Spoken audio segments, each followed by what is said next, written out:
tune's very low, you know. It's a G harp. It's quite hard to bend. It's the lowest. It's the lowest one. So, let's see what else we got here. The old tool belt and A. So it's kind of the next one.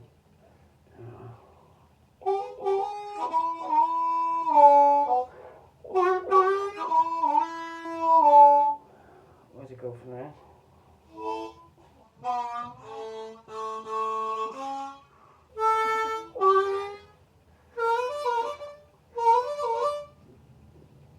Yeah, some fast trick. It's very difficult to figure out. See, these guys were playing for the Divil, right? We were playing gospel yesterday, which is you know God's music and all of that. If you switch the lyrics about, you probably couldn't tell, but you know the harmonica is quite handy. I was thinking about Sonny Boy Williamson too, Millar, you know. That one's the Sonny Boy Williamson one number, you know. Good morning, little schoolgirl. Yeah.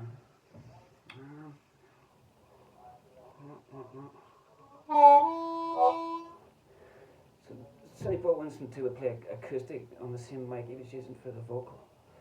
So it wasn't all of this hunched in folk cup, don't open your hands or you'll lose the tone or you'll get some feedback or something. He might as well have been playing in the field. You know what I mean?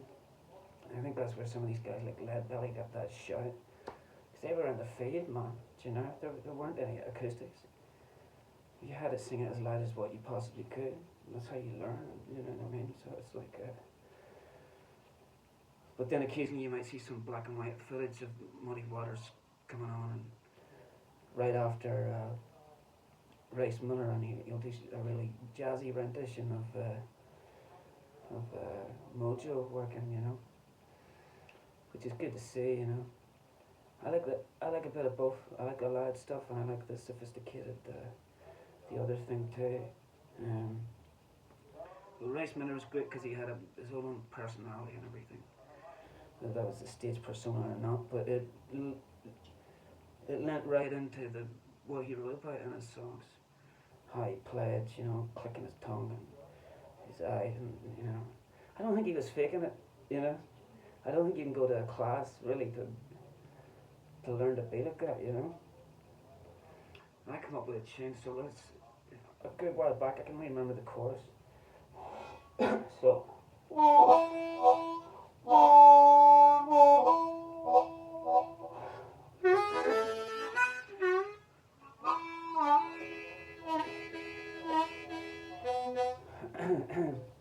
Dun dun dun. 4 chord, right? Into the chorus. Come on round this corner and have a drink of my wine. I'm probably clicking excessively. You know, I'm not Duke Ellington, right? So it goes, come on round this corner, right?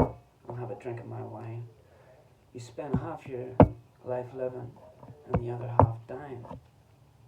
Oh, well, that sounds alright. That sounds authentic, you know. Maybe I'll get a pass on that. What do the verses sound like? You got to be particular about the way you write. Open up your heart and let me come inside. You know what I mean, like,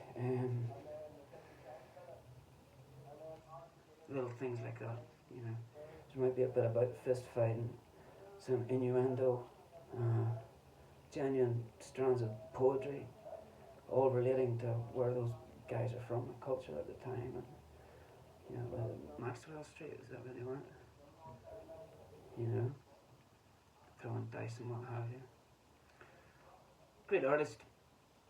That's my song, by the way. Don't be rewriting that. Okay, I have the original acetates. Good evening.